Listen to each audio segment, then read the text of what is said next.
Hoy vamos a entender algo maravilloso para nuestras vidas, y qué importante de que le saquemos este tiempecito para alabar y glorificar al Señor, ya que mañana es de día festivo. Tenemos tiempo de sobra para glorificar al Señor. Padre, te damos gracias, bendecimos tu nombre, Señor. Padre Santo, tu palabra es lámpara, es luz, mi Señor, a nuestra vida. Dios mío, eso habla de tu verdad. Señor, guíanos a través de la luz de tu palabra, Señor. Que cada día, mi Señor, haya menos tinieblas en cuanto a entender tu palabra, porque eso va a traer libertad a nuestras vidas. Te vamos a poder adorar con más ansiedad, con más deseo, mi Señor, a medida que vamos descubriendo a través de las letras de tu palabra, tu verdad, Señor. Nosotros somos buscadores de tu verdad y por eso estamos aquí.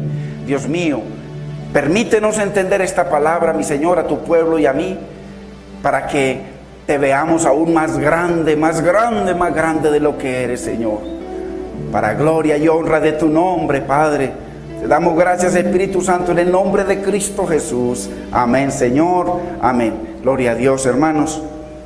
Es una bendición que usted y yo estemos aquí, porque esta palabra no la encuentra usted por ahí en la calle, o no es algo normal, porque nosotros somos buscadores de la verdad. Y hoy vamos a entender algo muy importante, que es necesario que la iglesia de Dios entienda quién es el Israel de Dios, y que sea la palabra la que nos enseñe quién es el Israel de Dios, o qué es el Israel de Dios.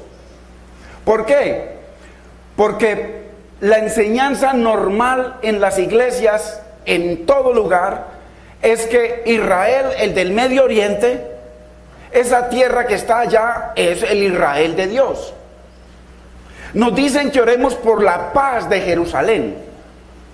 Claro que eso lo dice el Salmo 122, que todo es sobre Jerusalén, sobre Sión y sobre la paz.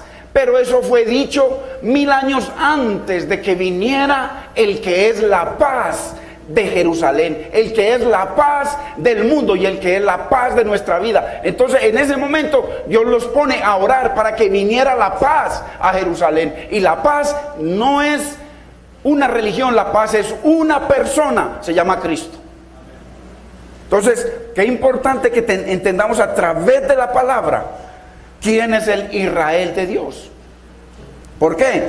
Porque esto va a dar entendimiento y nos va a posicionar de una manera maravillosa frente a la palabra, y nos va a abrir la palabra mucho más de lo que nos la está abriendo el Señor. Esta es apenas la primera parte. La segunda parte va a estar más abundante, para que nosotros podamos ver y entender entonces lo que es este pueblo, el Israel de Dios, o qué es, o quién es el Israel de Dios. Entonces, qué lindo que nosotros podamos entender esto. Usted ve la mayoría, hoy en día, la mayoría de los pastores, todos ponemos al pueblo a orar por Jerusalén. Inclusive nos paramos dirigidos hacia el oriente para orar por Jerusalén, o sea, el Medio Oriente. Pero yo solamente les quiero hacer esta pregunta. Póngame mucha atención a esta pregunta, porque yo sé que usted no tiene la respuesta, ni la va a encontrar, pero de todas maneras les voy a hacer la pregunta. El Señor a través de toda la Biblia les dice bendición por la obediencia, maldición por la desobediencia. El Señor les dijo de que el día que ellos pecaran contra Él, que quebrantaran la palabra, que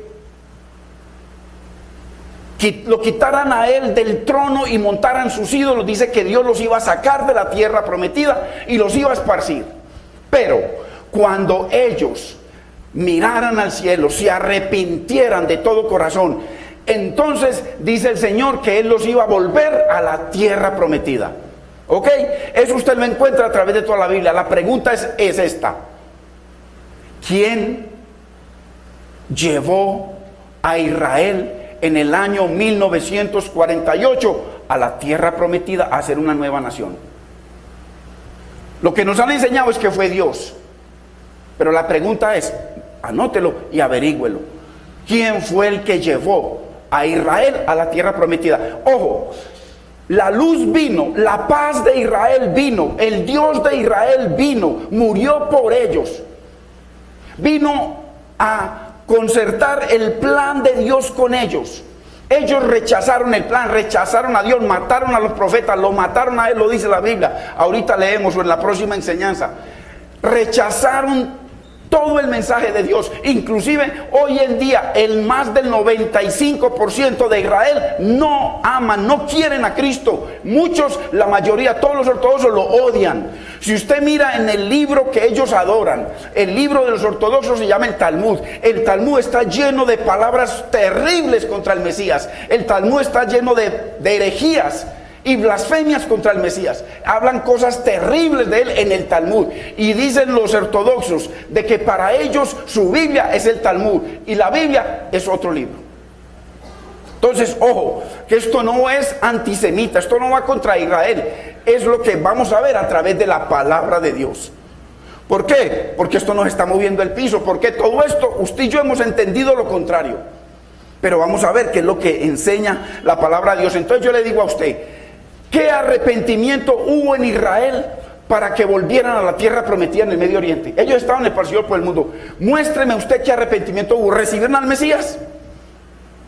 Porque eso fue lo que Dios les enseñó, que si ellos se arrepentían y volvían a Él, no hay forma. La Biblia dice que la única forma de llegar al Padre es Cristo. Entonces, si ellos no vinieron al Mesías, porque todo Israel no conoce al Mesías, no quieren saber del Mesías, más aún, los cristianos los persiguen allá, los llaman nombres terribles.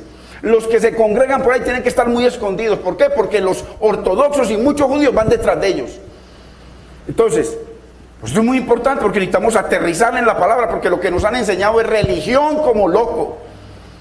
Y lo que necesitamos es evacuar toda esa porquería. Y que sea la palabra de Dios la que traiga libertad a nuestras vidas. Entonces, ¿quién fue el que llevó a Israel allá a la tierra prometida? Ahora, segundo, Dios dice que la bendición que Él da,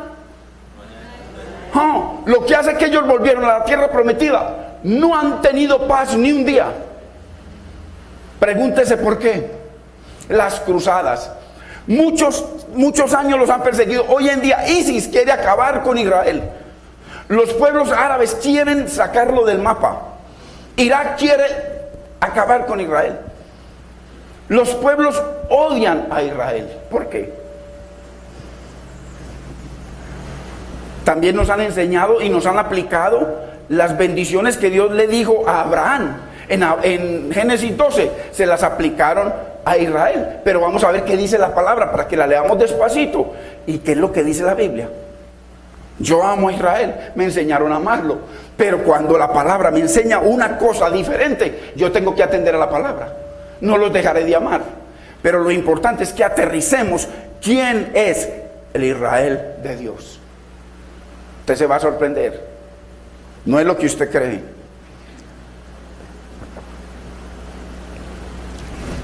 Entonces, qué importante que miremos, que esta enseñanza es muy tremenda. Y la diseñamos de tal manera de que usted pueda leer y prácticamente toda la enseñanza está aquí. Yo explicaré algunas cositas, pero la hice para que usted y yo entendamos. El Israel de Dios. Entonces, es importante entender que existen dos sistemas de profecía bíblica. Hay dos sistemas de profecía bíblica. Ojo, en cuanto a Israel, hay dos explicaciones respecto a eso. Uno de esos sistemas de interpretación está orientado primeramente al Israel físico, al del Medio Oriente, a esa pequeña tierra que hay allá. Ese es uno de los sistemas de interpretación, que el Israel de Dios es ese. Entonces, la mayoría de los predicadores siempre hemos tenido los ojos puestos en Israel, porque eso nos enseñaron. Que si bendecimos a Israel, Dios nos bendice. Si maldecimos a Israel, Dios nos maldice. Pues vamos a ver qué dice la palabra. Lo importante es lo que diga la palabra, no la religión que nos han enseñado, hermanos, por toneladas. Nosotros estamos llenos de religión. Entonces, ese es el primer sistema. En el pueblo judío, los descendientes de Abraham en cuanto a la carne, ese es el que dicen que es el Israel de Dios, ¿cierto? Entonces, según esta interpretación, es necesario que todavía se cumplan todas las profecías en el Israel literal de Medio Oriente. O sea, Dios no se mueve fuera de Israel. Dios está maniatado, completamente maniatado. Es un prisionero de Israel. Lo que no pasa en Israel no puede pasarle a Dios. Dios no se puede mover fuera de Israel. Eso es lo que nos han enseñado. Vamos a ver qué dice la palabra. Esto es controversial y tremendo, pero apenas no hemos ni empezado. Entonces, eso es lo que nos dicen, lo que nos han enseñado siempre. Ahora, miremos bien la situación política. Si usted mira la situación política y militar en el mundo, dice, bueno, ¿y cuándo es que Dios va a trabajar con Israel? Porque es que nos han enseñado, por eso nos metieron las 70 semanas de Daniel y la 70ª semana que no se ha cumplido para poder que Dios cumpla todas las promesas y las profecías en Israel físico, el Israel, el descendiente de Abraham. Esto es tremendo. Entonces, si miramos la situación política y militar en la tierra, no hay forma de que se cumpla nada de lo que Dios dijo. No hay forma. ¿Por qué? Porque si usted está en desobediencia, o yo, ¿usted cree que Dios va a venir a ayudarlo? Cuanto más que rechazaron al Hijo y que siguen rechazando la palabra, no quieren saber de la palabra. Y Dios dice que maniatado, que Dios no se puede mover, sino lo que pasa en Israel es el reloj de Dios. Lo que no pase ahí no pasa en ninguna parte. Eso es totalmente antibíblico y perverso por la palabra. Aquí no hay cuentos míos, vamos a ir a la palabra. Entonces, y según la teoría del rapto, de que van a venir 7 años, y que en esos 7 años entonces la iglesia se va y Dios comienza a trabajar con Israel. Eso es un cuento que nos metieron. ¿Va a haber un rapto? Claro que sí, Dios va a venir por su iglesia. Pero no como nos han enseñado que dejaron la 70ª semana para que se cumpla todo eso. Y entonces Cristo no ha venido según eso. Porque dice que a los 3 años y medio de la 70ª semana, dice que el Mesías estuvo aquí, cumplió 3 años y medio de esa 7ª semana, 70ª semana, y murió. Entonces, pero ellos siguen pegados de esa última semana. Entonces, según esta teoría, la profecía sobre el Israel físico solo podría cumplirse una vez que la iglesia se vaya. Porque después de que la iglesia se vaya, entonces Dios comienza a trabajar con Israel. Porque Dios está maniatado a Israel.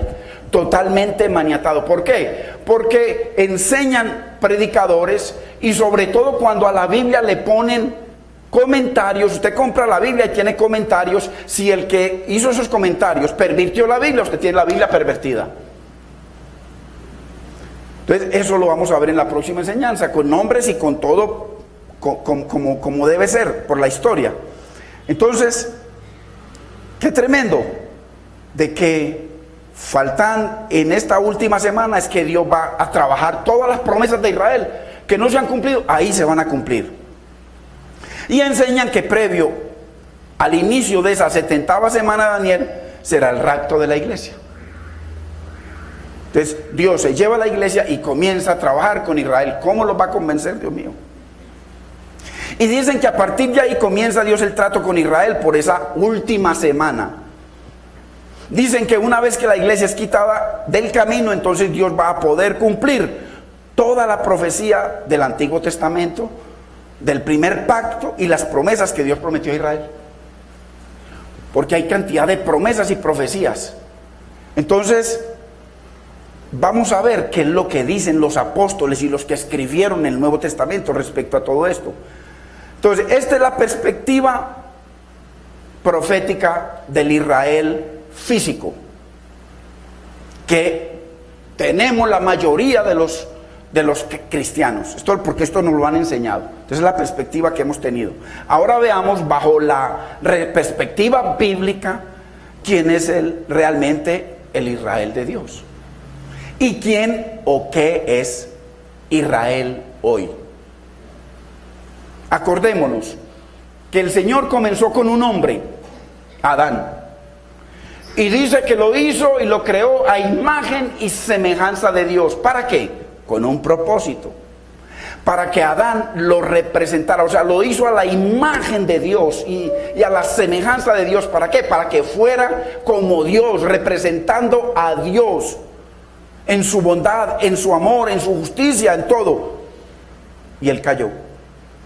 Entonces, entendiendo por supuesto que el Israel del Medio Oriente, el pueblo judío sigue siendo el pueblo de Dios hasta hoy. O sea, el pueblo judío, Dios lo escogió como su pueblo, pero esa es la perspectiva que Dios siempre tuvo. ¿Hasta qué? Hasta que vino la paz. Hasta que vino el que es la paz. Él es el Shalom. Cristo es la paz. Y él claramente les dijo: oh Israel, si ustedes supiesen quién es su paz. Y la paz era Cristo. Entonces, hasta hoy, lo que nosotros hemos entendido, Israel es el Israel de Dios. Entonces la pregunta es: ¿será que el Israel de hoy sigue siendo el Israel de Dios? Entonces es muy importante, hermano, porque esto nos lleva a sacudirnos y sacar una cantidad de capote y de mugre religioso que nos han enseñado. Por eso no hemos recibido la perspectiva de la venida de Cristo. Y la venida de Cristo en nuestras vidas y el poder transformador y vivificador que Él produce en sus hijos. Pero con tanta cosa que tenemos en la cabeza, es imposible, porque no hay lugar. Él le dijo a los fariseos: ustedes no tienen lugar en su corazón para mi palabra.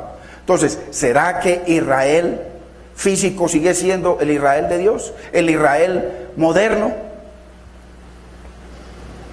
Entonces nos referimos a la gente que vive hoy allá en el Medio Oriente, en esa parte de Palestina que se llama Israel.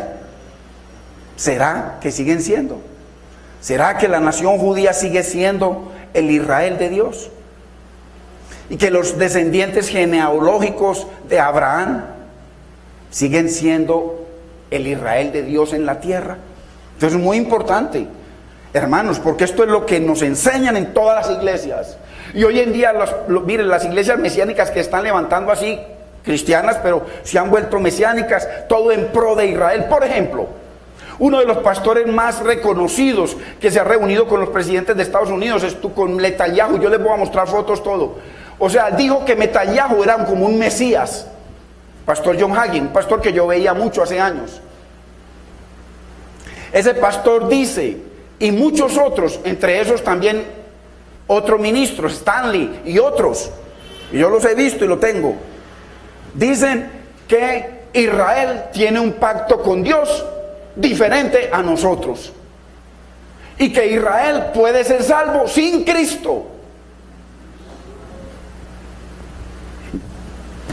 Eso lo dicen y eso lo enseñan hoy en día. No, Israel tiene un pacto con Dios y ese pacto es irrevocable.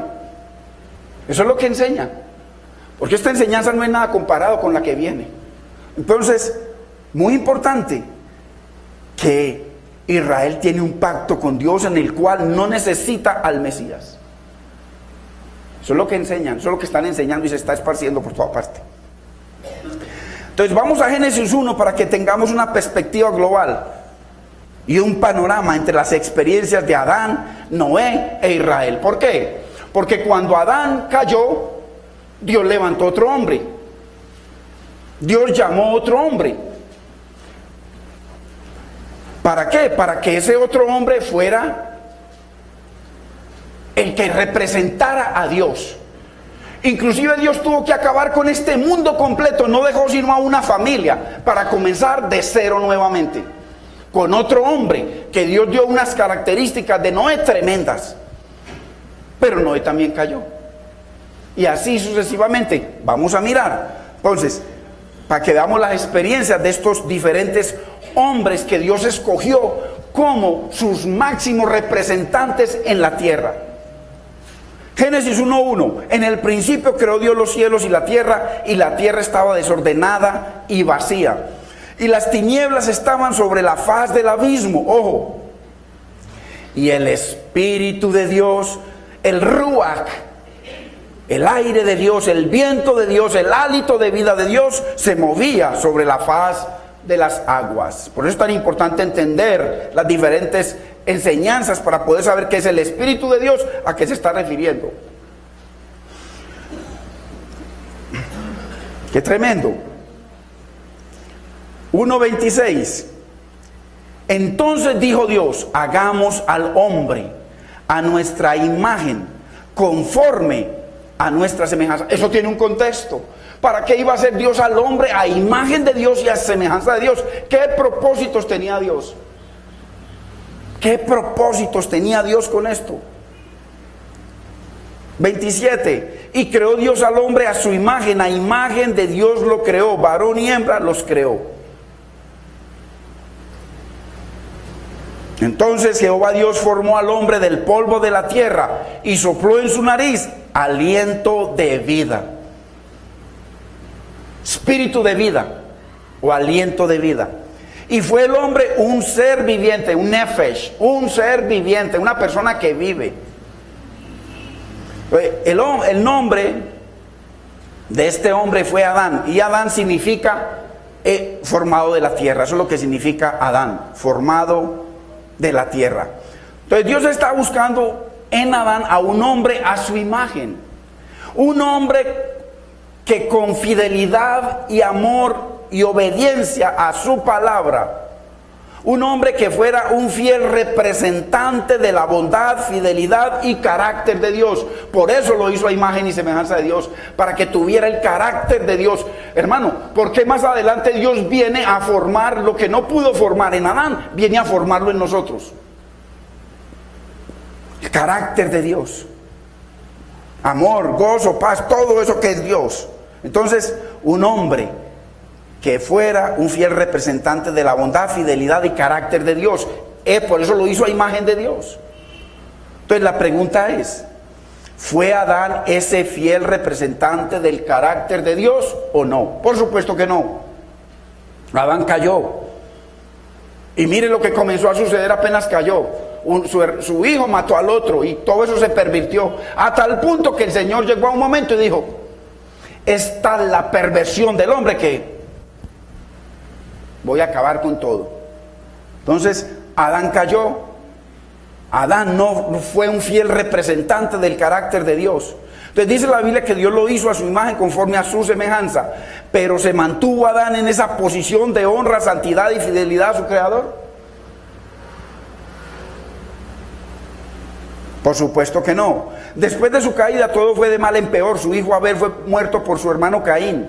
Y a partir de ahí todo se fue degradando hasta el punto que Dios decidió acabar con toda la humanidad en el diluvio. Entonces mire, ese primer hombre que Dios hizo a imagen y semejanza para que lo representara en la tierra,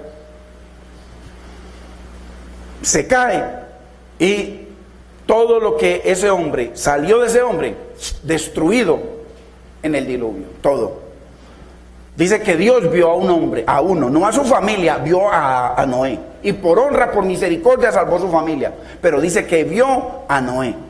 Entonces, Génesis 6:5, y vio Jehová que la maldad de los hombres era mucha en la tierra, y que todos los designios de los pensamientos del corazón de ellos era de continuo únicamente al mal.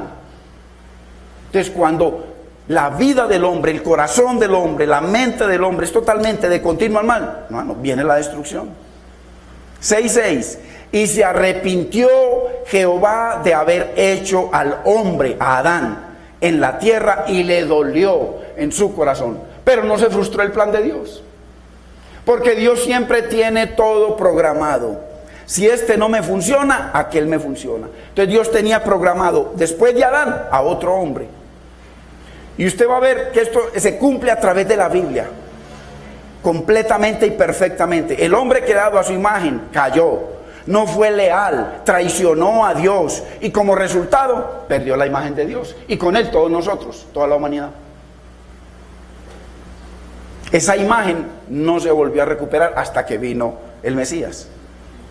A partir de ahí Dios decidió comenzar de nuevo. Mire, nuevo comienzo, borrón y cuenta nueva, y hay una experiencia ahí que lo demuestra, y así obtener lo que originalmente se propuso con el primer Adán.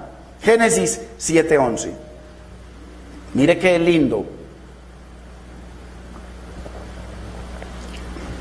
aquel día del año 600 de la vida de Noé, en el mes segundo, a los 17 días del mes, fueron rotas todas las fuentes del gran abismo, primero. O sea, fueron rotas 2 fuentes. Segundo, abiertas las cataratas de los cielos. Estas son 2 fuentes que tiene Dios. Entonces mire, que cuando Dios, en Génesis 1, 2,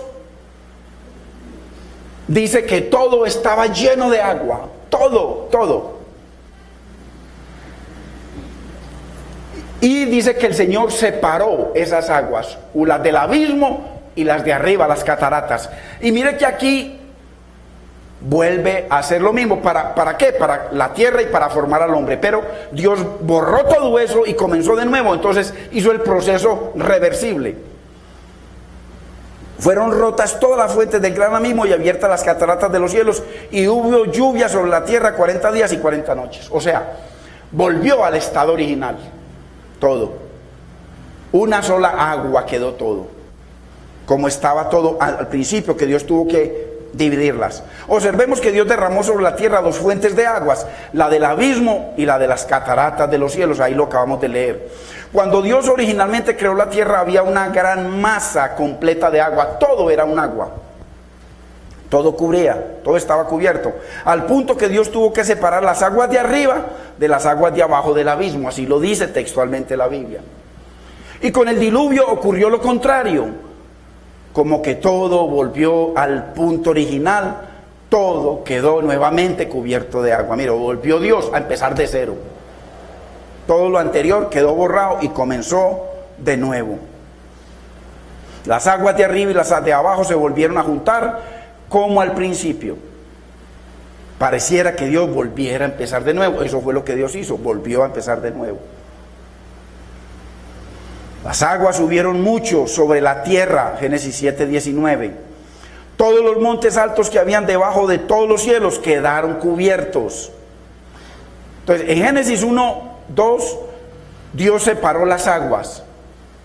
Y en Génesis 6:7, Dios mismo las volvió a juntar. O sea, para empezar de nuevo. Volvió y empezó, juntó todo y empezó de cero con un hombre, otro hombre, Noé.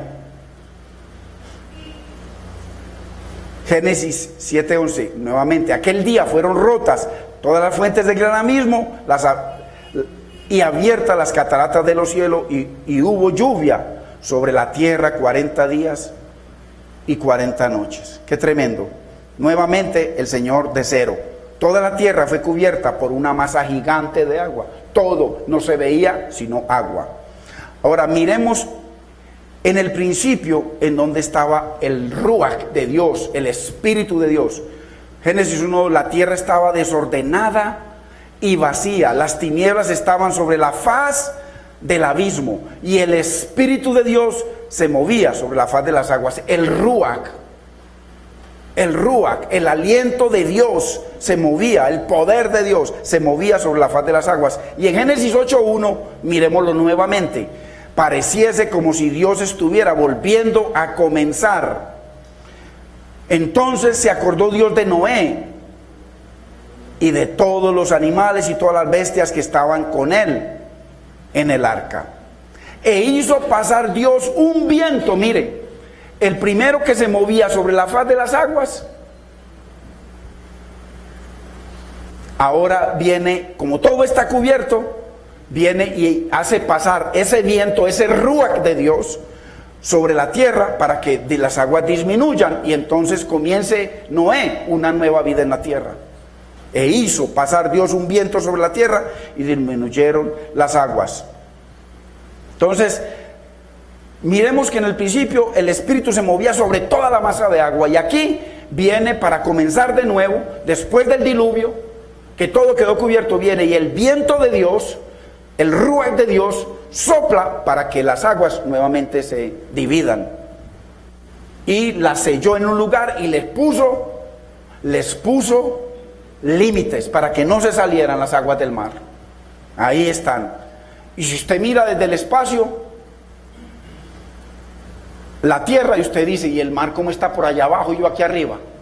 Y no se riega. ¿Por qué? Porque Dios les puso límite. Y el peso del agua. Pero ahí están las fuerzas de Dios, la gravedad y todo lo demás.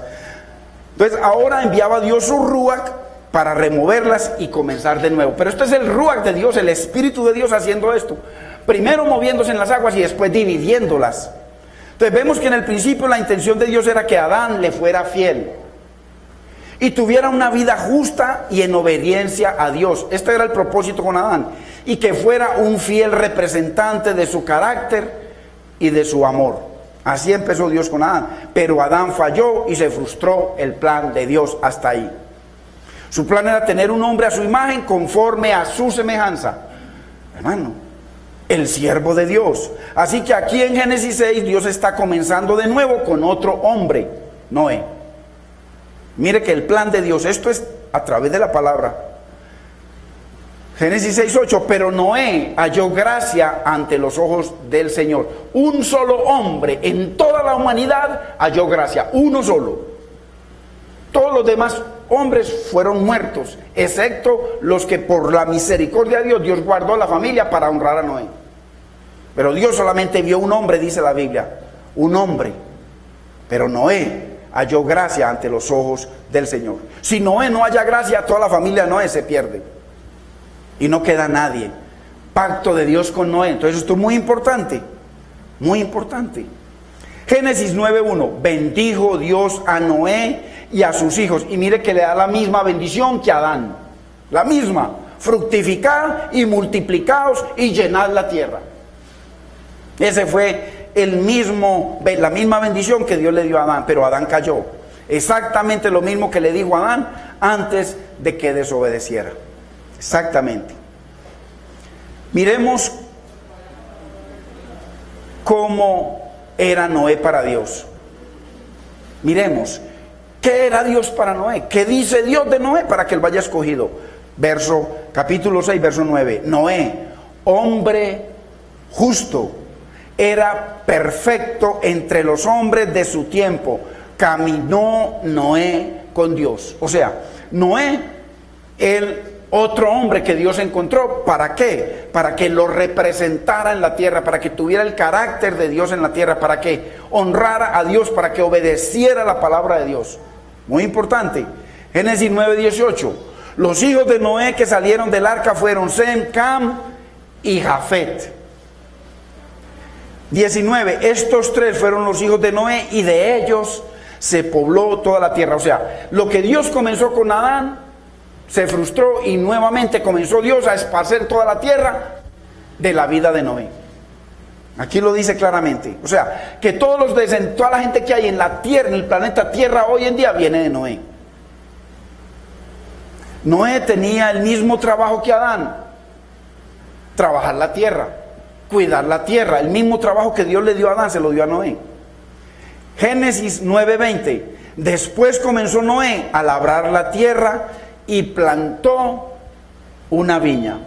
Mire qué tremendo. Bebió el vino, se embriagó, ojo, y se desnudó. Lo mismo que le pasó a Adán. Cuando viene el Señor y dice que el Espíritu de Dios estaba paseando por el Edén y le dice ¿dónde está? Y dice que se cubrió. ¿Y por qué? Estamos desnudos. Mire, quedó desnudo. Lo mismo que Adán. Noé quedó desnudo, ojo, en medio de su tienda, ahí en medio de su hogar. Aquí vemos a Noé, el nuevo representante de Dios, ese al que Dios vio justo delante de él, ese que era perfecto entre todos los hombres, y dice ese que caminó con Dios y que agradó a Dios, Dios se agradó en él y que halló gracia delante de Dios. Aquí lo vemos desnudo, ojo. Entonces, ese que caminó con Dios lo vemos borracho y desnudo y trayendo maldición sobre su hijo Cam. Entonces, Dios comenzó con Adán y este cayó, volvió y comenzó de nuevo con Noé y también cayó. Trajo maldición. Dios sigue buscando un hombre en la tierra. Dios está buscando. siempre.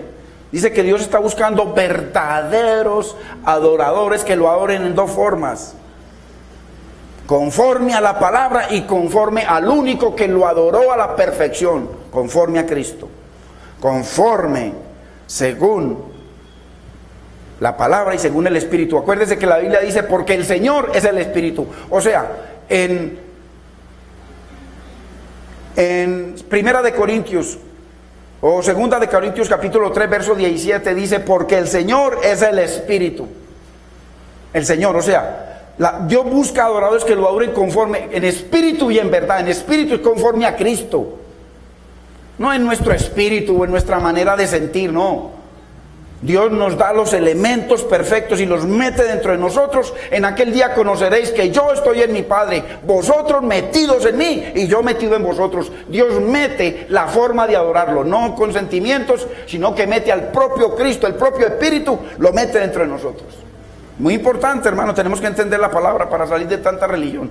Dios sigue buscando un hombre en la tierra. Primero, que le sea fiel. Segundo, que viva en justicia. Tercero, que lo honre, que obedezca a su palabra. Adán no fue, Noé no fue, Dios va en busca de otro, Abraham. Entonces Dios lo intentó con Adán y este falló, lo intentó con Noé y también falló. Así que halló en Ur de los Caldeos a Abraham. Muy importante. Al cual le dio una promesa, que de su simiente, ojo, porque esto lo cogió Scofield, el que hizo la Biblia, Scofield, y lo reprogramó. Dice que de tu simiente, y entonces por allá en Gálatas menciona, no habló de simientes con ese, como hablando de mucho pueblo, sino hablando de una persona.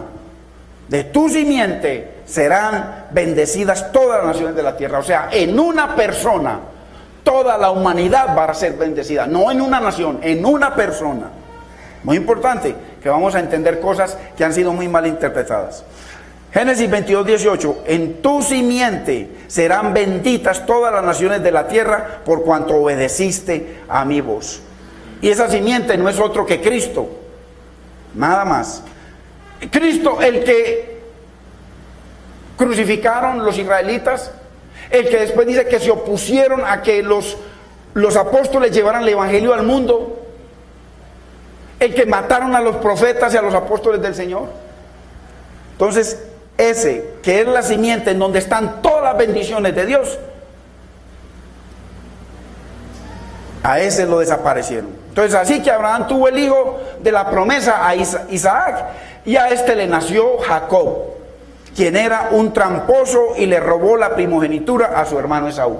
Entonces, mire cómo Dios comenzó con un hombre, Adán, siguió con Noé, ahora viene y busca una descendencia de Abraham. Ojo, porque como la promesa se la dio a Abraham, las bendiciones están metidas en un hijo de Abraham. Entonces venimos a Jacob.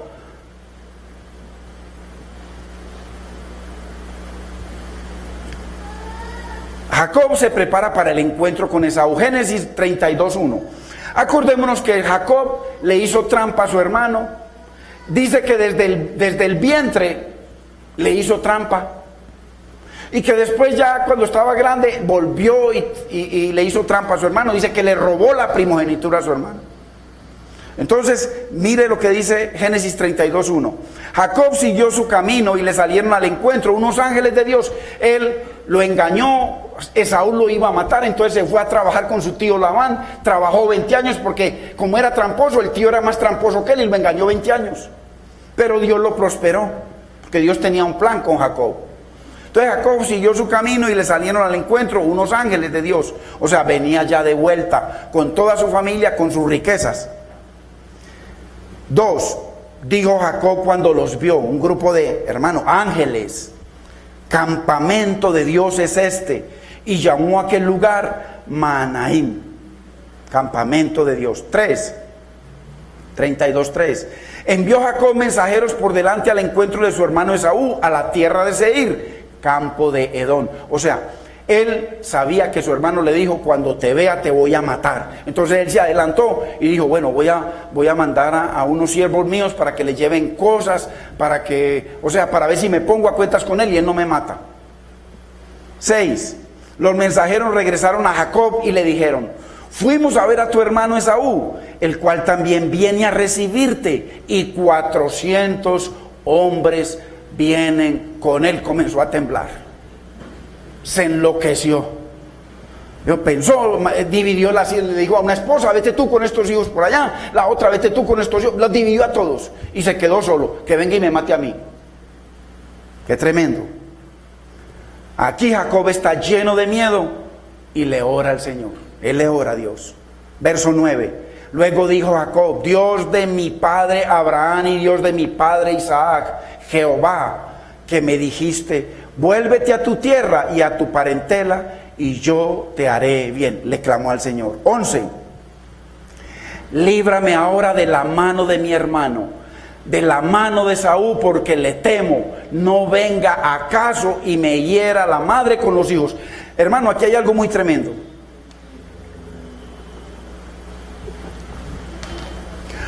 Porque Dios le había hecho unas promesas. Seguro que su padre Isaac les habló de las promesas de Dios, y por supuesto que Abraham a sus hijos, y él sabía que Dios le había hecho unas promesas. Él mismo se las recuerda aquí al Señor. En este momento está el diablo, Satanás mismo, tratando de matar a Jacob, porque si mata a Jacob se frustra la venida del Mesías de Dios. Entonces le clama fervientemente al Señor para que el Señor lo salve. Y por supuesto que el Señor le interesaba guardarlo y salvarlo, porque sabía que su plan, ahí venía el Mesías del vientre de Jacob. 24. Así quedó Jacob solo, ojo, y luchó con él un varón hasta que rayaba el alba. Él se quedó solo, preocupado. Dios por su misericordia lo ayudó a dormir, y dice que de un momento a otro comenzó a luchar con un varón. 26. Y dijo, cuando el varón está luchando con él, dice que comienza a amanecer y le dice, déjame, porque raya el alba. Jacob le respondió, no te dejaré si no me bendices. O sea, vemos aquí un contexto muy precioso de este hombre luchando por su herencia, por la herencia que le había y por las promesas de Dios, por su familia. Y le dice, no te suelto hasta que no me bendigas. Ojo, 27. El varón le dice, ¿cuál es tu nombre? Le preguntó el hombre, el varón. Jacob, respondió él. O sea, tramposo, soy tramposo, mentiroso, traicionero, tumbador.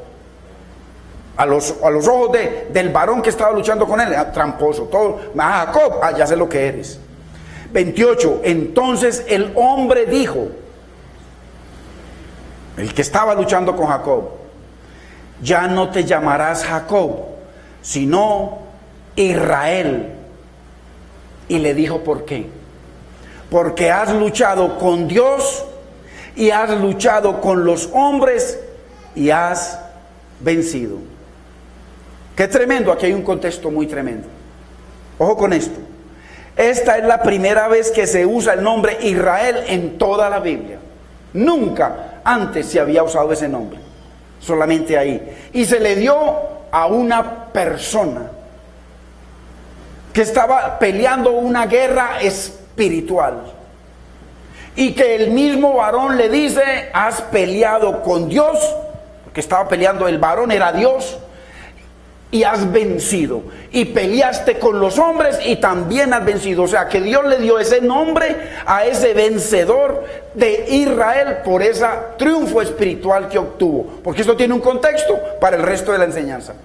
La primera vez que Dios le dio ese nombre fue a una sola persona, no a un pueblo, a una sola persona que obtuvo una victoria espiritual. Entonces veamos cómo fue que Jacob venció a Dios, porque tenemos que entender cómo fue que va, porque mucha gente, estuvo con el ángel y hasta que le ganó. Veamos cómo fue que venció a Dios. Vayamos a Oseas 12:3, ahí lo dice. Aún antes de nacer, Jacob suplantó a su hermano. Esta es la versión Dios habla hoy. Y cuando ya fue hombre, luchó con Dios. Verso 4. Luchó con un ángel y lo venció. Mire cómo fue que peleó. Lloró y pidió que tuviera compasión de él. O sea, la lucha de él con el ángel que le dijo, no te soltaré hasta que no me bendigas, es que estuvo clamando, llorándole por misericordia, orándole, recordándole las promesas a Dios. Fue una lucha de oración, de intercesión, fue una lucha de oración, no de cuerpo a cuerpo. Entonces, esa fue la lucha del ángel, de Jacob con el ángel. Y la versión de Reina Valera lo dice: en el seno materno tomó por el carcañar a su hermano y con su poder venció al ángel. Venció al ángel y prevaleció, lloró y le rogó. O sea que la pelea fue de oración. Oración con Dios. Entonces veamos cómo fue que Jacob venció a los hombres. Porque, ¿qué le dice el ángel? Peleaste con Dios y lo venciste. Peleaste con los hombres y lo venciste. Vamos a ver cómo fue. Porque Dios estaba buscando en él, por eso le dio ese nombre. Estaba buscando en él al tercer representante de Dios en la tierra. Alzando Jacob sus ojos miró, y he aquí, venía Esaú y los 400 hombres con él. Entonces repartió él los niños entre Lea y Raquel y las 2 siervas. 4 mujeres, cada una por su parte, corran con sus hijos. Y puso las siervas y sus niños delante, luego a Lea y sus niños, y a Raquel y a José los últimos. 3. Y él pasó delante de ellos y se inclinó a tierra. Mire cómo fue que peleó con los hombres y cómo fue que venció a los hombres. Dice, y él pasó delante de ellos y se inclinó a tierra 7 veces. 7 habla del número perfecto, de la perfecta humillación, del perfecto arrepentimiento. O sea, en el corazón de Jacob, después de que le clamó al Señor, el Señor puso algo en él maravilloso y sobrenatural, que la única intención de Jacob era restituir a Esaú. Por eso dice que le mandó cientos de animales y le mandó cientos de cosas para restituirlo. Porque es que el verdadero arrepentimiento trae restitución, tiene que haber restitución. Y él pasó delante de ellos y se inclinó a tierra 7 veces hasta que llegó a su hermano. Ojo, se inclinó ante su hermano 7 veces. 1, 2, hasta que llegó la última vez, se postró delante de su hermano. Mire cómo fue que él venció. Ahora, mire la respuesta a su humillación. Pero Esaú corrió a su encuentro y le abrazó. Esaú venía a matarlo, ¿no? Porque acuérdese que Esaú estaba muy amigo del diablo, y el propósito del diablo era acabar con Jacob. Y mire hasta hoy en día Israel y todos los problemas. Pero Esaú corrió al encuentro y lo abrazó y se echó sobre su cuello y le besó y lloraron. Entonces el hombre dijo: no te llamarás Jacob, sino Israel. Venció a Dios, venció a su hermano. ¿Cómo? Como dice la Biblia. Completamente, o sea, le puso un corazón maravilloso, un corazón de humillación, un corazón de arrepentimiento a Jacob, y le cambió el nombre para que dejara de ser tramposo. Ya no iba a ser tramposo más, porque ha luchado con los hombres, con Dios, y ha luchado con los hombres y ha vencido. Entonces ya vimos el contexto de la obra que tenía que hacer Dios primero con el corazón de Jacob para poderlo hacer el tercer hombre que tuviera el corazón de Dios. Israel es igual, el que lucha con Dios. Ojo, esto no significa el que lucha contra Dios, sino el que se alía a Dios. Él se alió a Dios para clamarle a Dios, para clamar por su hermano y dar testimonio de que él había sido un tramposo, de restituir a su hermano, de humillarse ante su hermano, de pedir perdón. Él lo hizo conforme muestra la palabra. Entonces, el que lucha con Dios, pero aliado. El que prevalece, y también significa el que prevalece con Dios, pero también significa uno que reina con Dios. El que contiende con Dios, esto lo dice el diccionario hebreo, el que contiende con Dios, contender con Dios puede ser interpretado como teniendo a Dios de su lado. Muy importante. Y entendamos también que la palabra Israel está compuesta. Isra, que tiene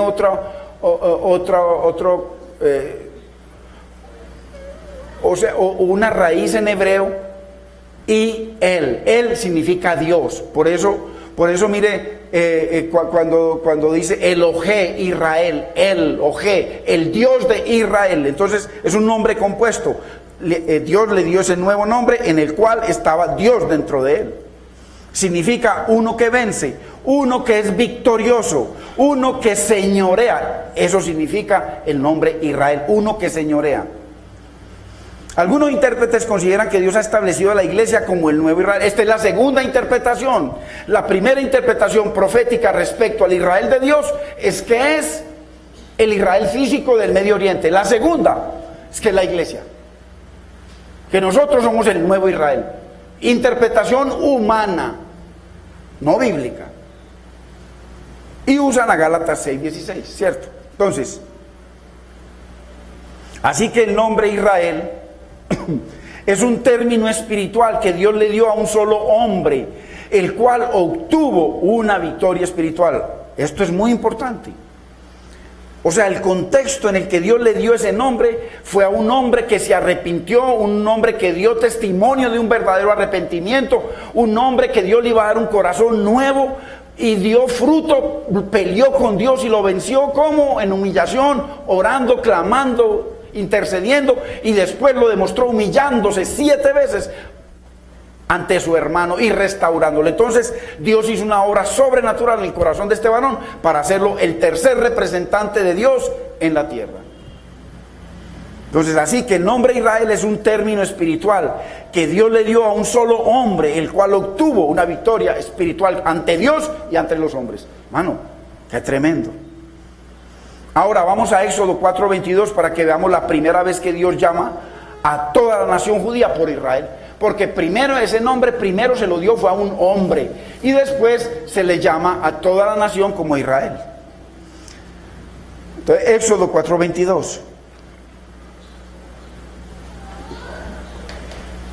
Y dirás a Faraón: Jehová ha dicho así: Israel es mi hijo, mi primogénito. Está hablando no por una persona, está hablando, Israel ya había muerto, está hablando por el pueblo. Y le digo: Israel es mi hijo, o sea, toda la nación es mi hijo, mi primogénito. Dios llama a toda la descendencia de Jacob como su hijo y su primogénito. Entonces vemos entonces que Dios llamó a Israel como nación a que saliera de Egipto. Esto es muy importante, porque hubo una persona que cumplió todos esos retos que tuvo Israel como pueblo. Dios los llamó a salir de Egipto. Jacob fue el hombre que luchó con Dios y tuvo una transición de un hombre singular, quien obtuvo una victoria espiritual, a una identidad como nación, la nación de Israel. Mire la transición. Un hombre espiritual que Dios hizo una transformación maravillosa en él, y ya entonces cuando él murió, ese nombre de Israel lo asumió la nación. Dios los llamó así. Entonces Dios comenzó con un hombre llamado Adán, y el plan de Dios con Adán era que lo representara en la tierra, que fuera justo, fiel y que obedeciera su palabra, pero él desobedeció a Dios. Toda esa descendencia se pierde, viene el diluvio y comienza de Dios con Noé. Un hombre justo, perfecto, que caminó con Dios, pero que también cayó. De ahí Dios buscó a Abraham, a quien le nació Isaac, a quien le nació Jacob, el tramposo, quien se convirtió en Israel, quien a su vez se convirtió en el nuevo representante de Dios en la tierra. El máximo representante de Dios en la tierra era Israel. Y de ahí vino su descendencia, y de ahí comenzó el pueblo de Israel bajo la dirección de Moisés. Entonces, a la nación de Israel La nación de Israel comenzó con un solo hombre quien obtuvo una victoria espiritual. Esto es muy importante para entender el contexto. El nombre Israel Dios no se lo dio a una nación, se lo dio a un hombre, a Jacob. Entonces vemos en la Biblia consistentemente que Adán cayó, Noé cayó y que Israel como nación cayó. Usted mira a través del Antiguo Testamento y todo el tiempo el Señor los está reprendiendo, todo el tiempo los está castigando, porque todo el tiempo desobedecieron a Dios, todo el tiempo. Ahora, si ya cayó Adán, cayó Noé, cayó Israel ya como nación, ¿qué nos queda? ¿Qué pasa con todas las promesas que Dios le hizo a Israel? Y todas las profecías que se deben cumplir en Israel, ¿dónde están? ¿Dónde están? ¿Será Dios fiel a sus promesas para con Israel? A pesar de que lo rechazaron y mataron a su hijo. Y no quisieron confirmar el pacto con su hijo. Entonces, si usted ve muchísimas veces que dice el Antiguo Testamento que Dios los castigó y los echó, y que si ellos se arrepentían y daban frutos de un verdadero arrepentimiento, dice que Dios los volvía a traer a la nación. Entonces, ¿qué fue lo que ellos hicieron? Por favor, averigüenlo en internet o donde sea. ¿Qué fue lo que hizo Israel para que Dios los volviera a la tierra prometida? Si fue que fue Dios o quién fue el que los llevó allá. Porque si fue Dios, entonces la bendición que Dios da añade tristeza, añade muerte, añade enemigos y añade todas las maldiciones que están sobre ellos. Totalmente antibíblico. Averigüe, por favor, hermano, quién fue el que llevó, porque ¿qué fue lo que hizo Israel para que Dios lo volviera a la tierra prometida? Porque a través de todo el Antiguo Testamento Dios dice y jura que los volverá a la tierra prometida si ellos se arrepienten y vuelven al Señor y quitan los ídolos y lo exaltan a Él como su Dios, su Señor y su Salvador, dejan la idolatría. Fue eso lo que pasó cuando ellos volvieron a Israel del Medio Oriente y allá están. ¿O quién fue el que los llevó? Entonces es muy importante, porque es muy importante, hermanos, porque todos los cuenticos que nos han enseñado se están cayendo, pero esto es apenas una partecita. Entonces, qué tremendo. Dios solo podrá cumplir sus promesas y su palabra si cumplimos su pacto, nada más.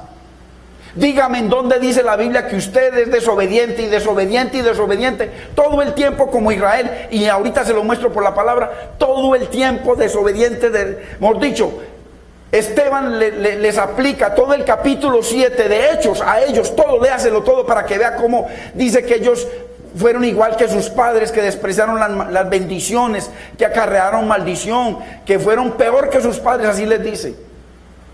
Y dice que ellos crujían los dientes, y dice que se abrieron los cielos y ahí estaba Dios y él recibiendo a Esteban.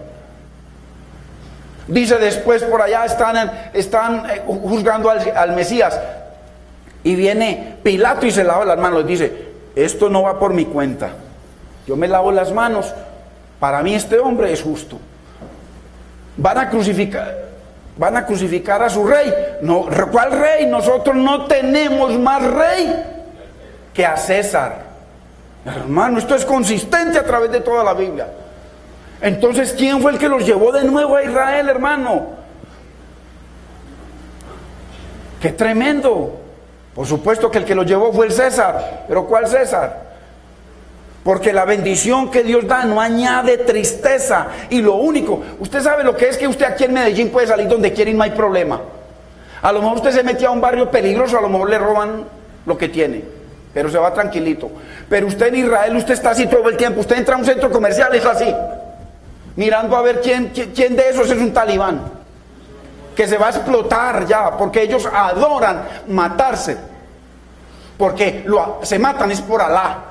Entonces, para un hombre de esos, un musulmán, matarse es el mayor honor que existe en el mundo. Y así se mantienen ellos, y todo el tiempo es así. ¿Cuál bendición? Yo no veo bendición por ningún lado. Hermanos, bíblicamente.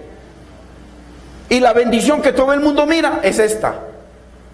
Y Dios dice que ese es el Dios y el otro Dios es el Señor. ¿Cómo le parece? Qué terrible que usted y yo, bien desobediente, y que Dios nos llene de plata. ¿Qué le va a pasar a usted y a mí? Nos vamos a condenar. Ahora, si Dios llena de plata a un obediente, lo va a honrar. Hermanos, torcimos totalmente la palabra. Nada de eso está en la palabra. Todo lo que nos han enseñado, todos los cuentos, hermano, nada que ver. Entonces Dios solo podría cumplir sus promesas y su palabra si cumplimos su pacto. Pero Dios tiene a un Israel que siempre fue fiel a Dios y a su palabra y a su pacto. Ahora, ¿en dónde está ese Israel que es fiel a Dios y a su pacto? Vamos a Mateo, para que conozcamos al Israel fiel, justo y que se sometió a la palabra de Dios. Hagamos memoria. El nombre de Israel originalmente se le dio a una persona.